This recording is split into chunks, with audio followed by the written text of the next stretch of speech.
Hellblade 2. Let's hear your take so far, because I've actually never played this game. And actually never really heard about it until I saw Hellblade 2.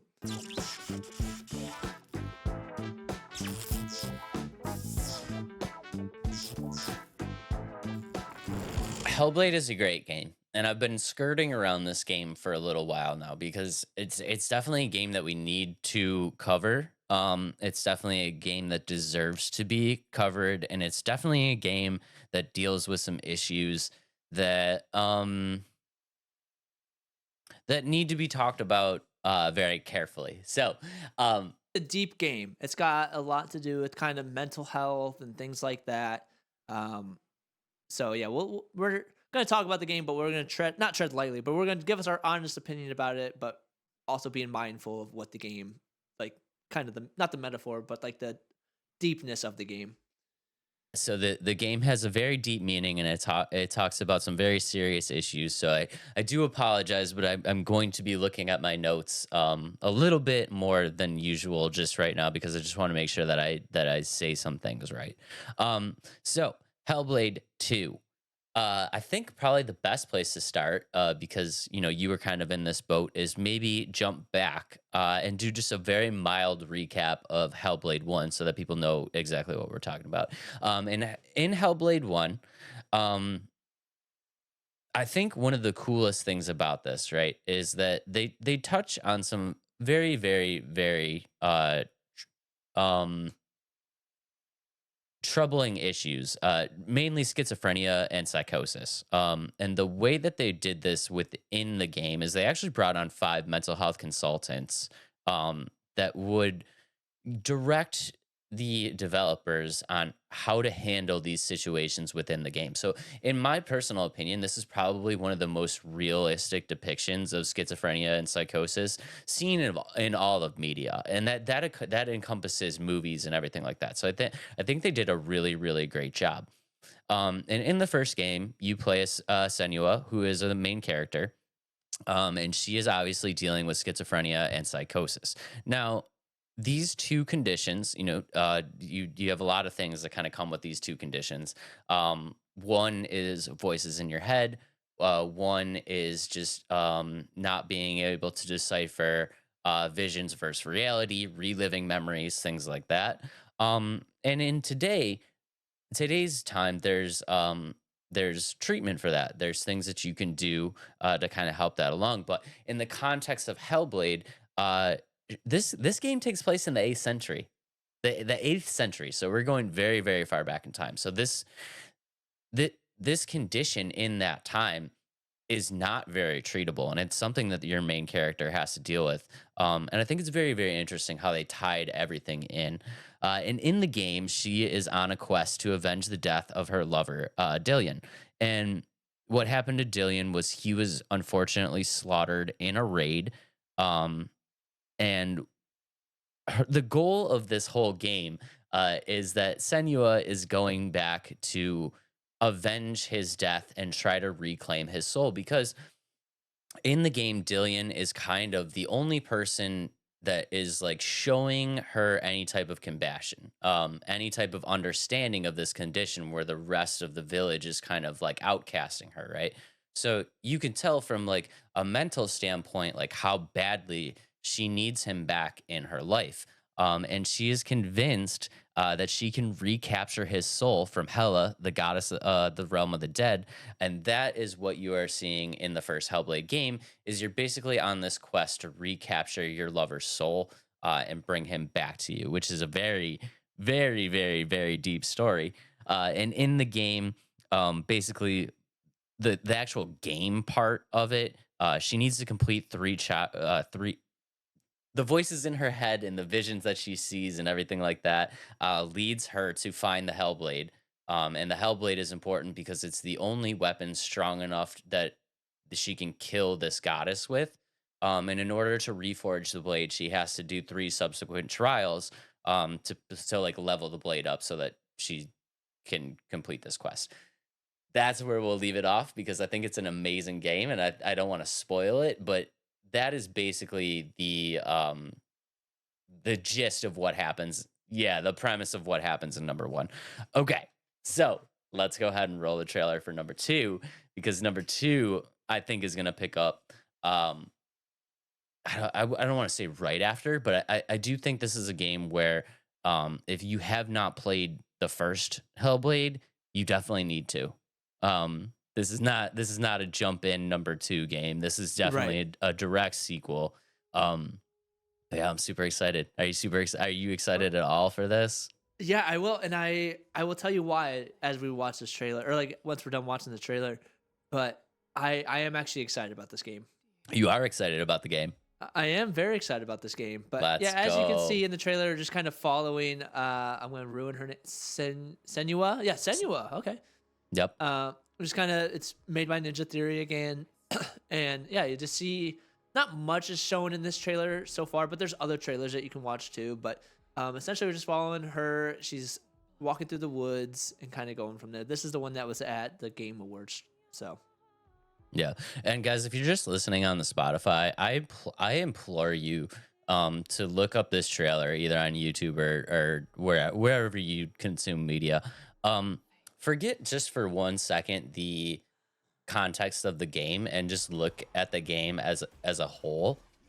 I think that the quality of this game is like kind of define like it's kind of like blurring the lines between movie and game. Don't you right, think? I I agree. think these I are was gonna say like it's yeah, it's like so good. Like I literally feel like I'm playing a movie.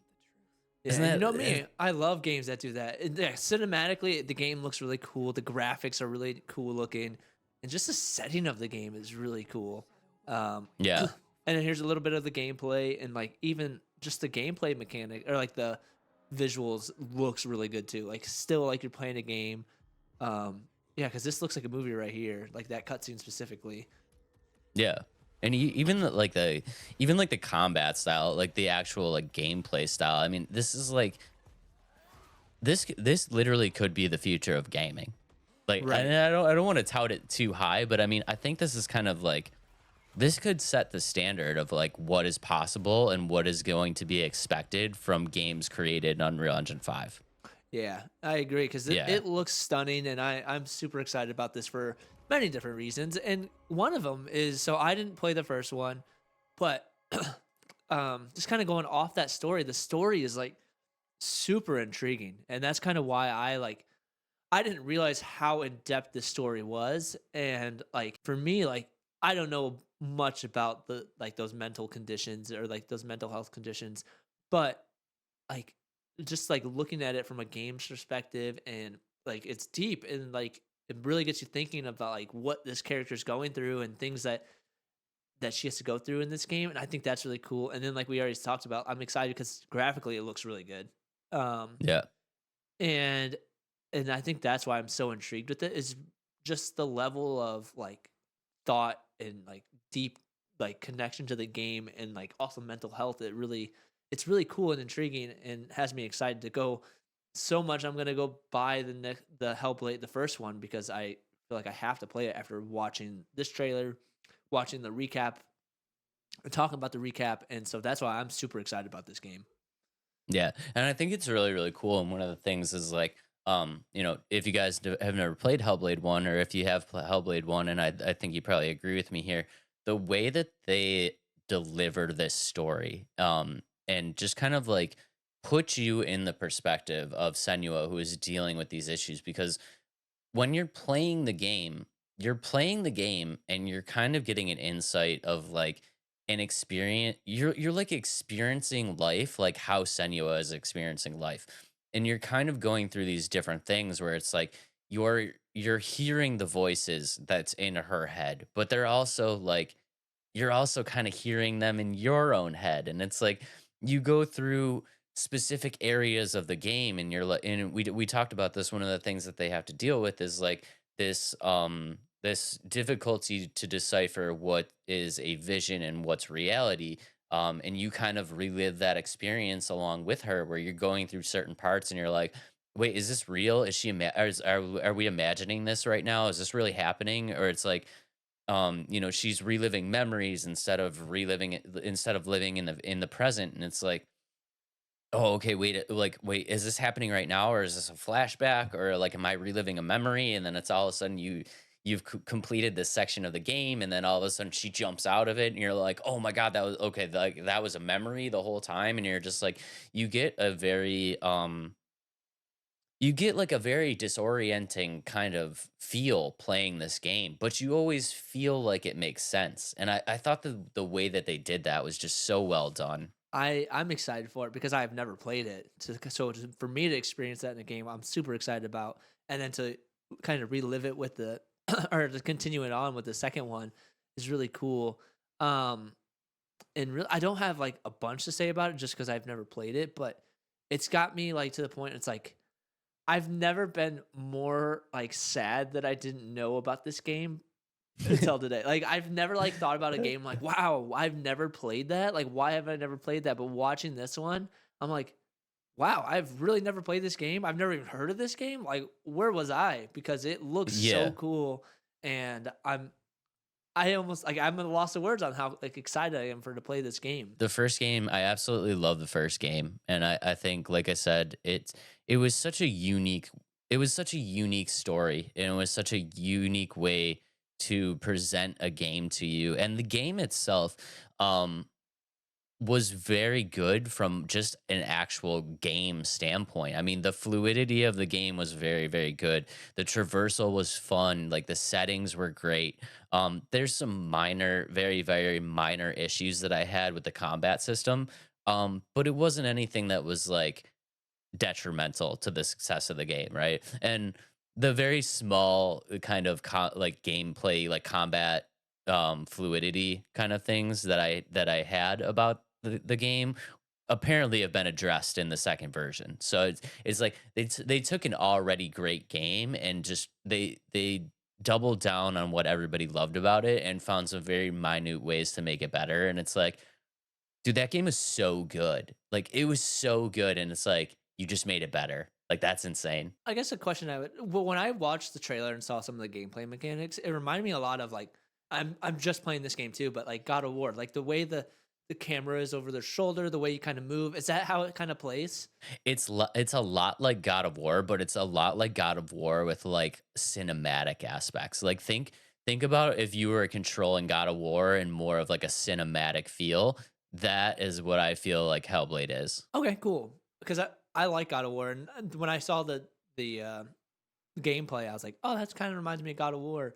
And it's funny because it's Norse mythology, or it's like Vikings and Norse, so it's kind of I didn't know they were like the same thing in that sense. Yeah, it's kinda related, and it's probably the most accurate, comparison that you can put it to is like, yeah, it's probably the closest to God of War, but I think it's really, really cool, and I think if you're looking for something interesting, if you're looking for something that you just really wanna see, like, the level that they can take something to, that a video game can go to, definitely check it out because it's a really, really, really sweet game, and I'm super excited for the second one. Okay. Another question I have for you is, so this game is like it seems like has dark aspects. So is there like scary parts or like jump scare stuff to it at all? There's a lot of jump scare parts to it Okay. because it's like we talked about, you know, she's dealing with these visions, right? And for the most part, the visions are not good.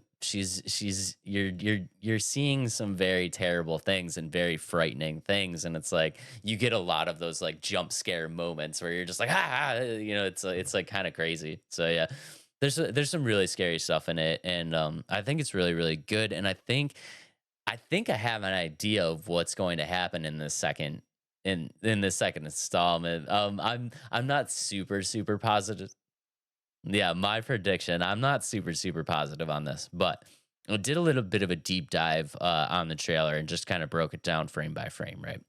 And in the first game, we talked about how Dillian was um, murdered by this raid that happened of her village. Basically, what happened is that Senua has been kind of outcasted from the town, right? Because everybody is just not accepting that she's having these problems. So what she does is she puts herself into a like self quarantine, right? Where she leaves the town. She leaves the town and she decides she's going to live on her own for a certain amount of time to work through these issues and come back to the town when she feels like she is more apt to like interact with society.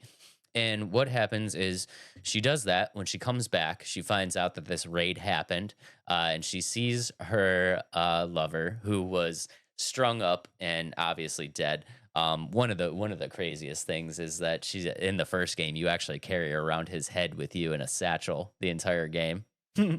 So yeah, that's crazy. But yeah, so basically, what happens is after that moment, you're kind of on this quest, right?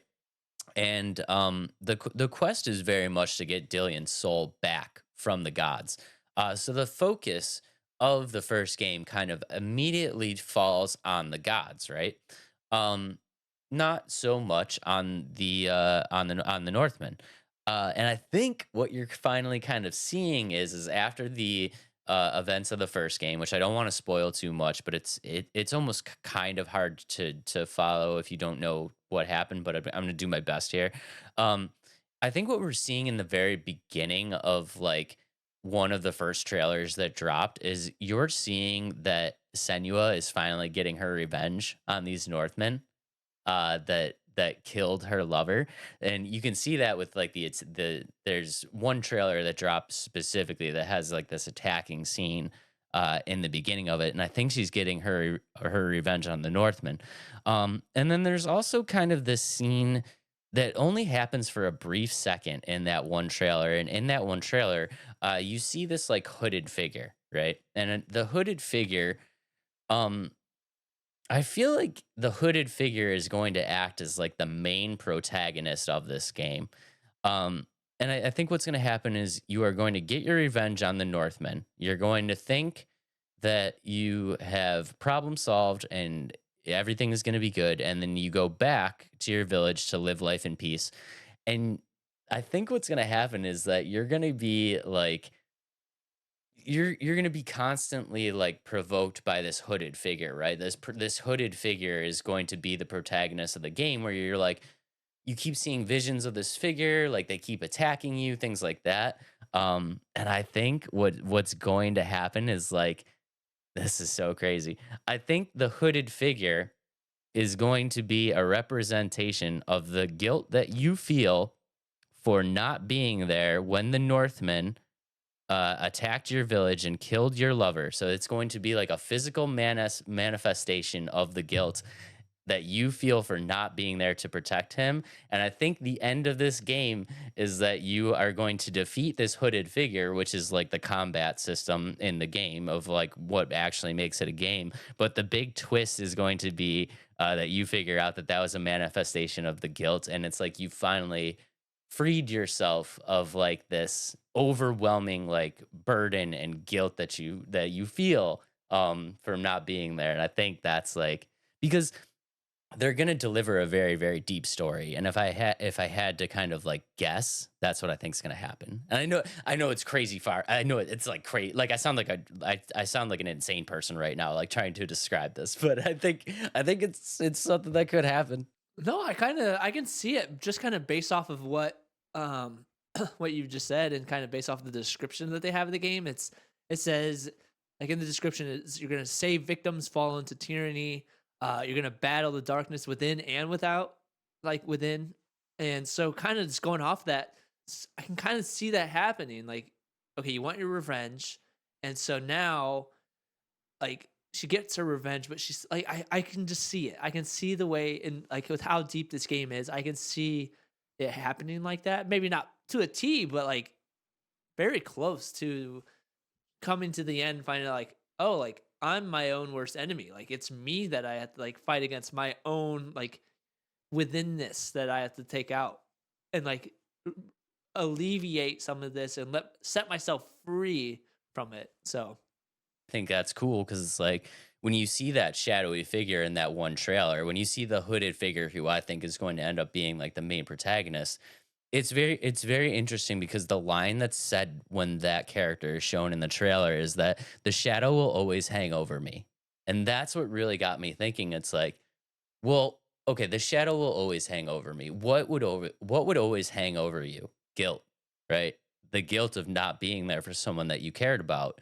And especially not being there and something has happened to them, right? And it's like, just like you said, it's like a story. It's like you're battling like your inner demons, and that's a lot of like what this kind of storyline has to do. And I know it's kind of out there. And if you guys have any, if you guys have your own opinions of what's gonna happen in this game, please leave them in the comments because I'm super excited to like hear what other people are gonna think. But that's kind of like my guess. If I had to guess and put a prediction out there, that's what I think is going to happen because you know that they're going to deliver. Yeah, you know that they're going to deliver like a very very in-depth and like meaningful story to the game. I'm Yeah. super excited about it, and I think it's gonna be so cool. I really do. I think this is gonna be another really good game. I'm super excited to play the first one since I've never played it. Dave, however, you're gonna have to figure out how you're gonna play this. Yeah. Xbox exclusive, so you either got to figure out how to play it on the PC or you're gonna have to buy an Xbox.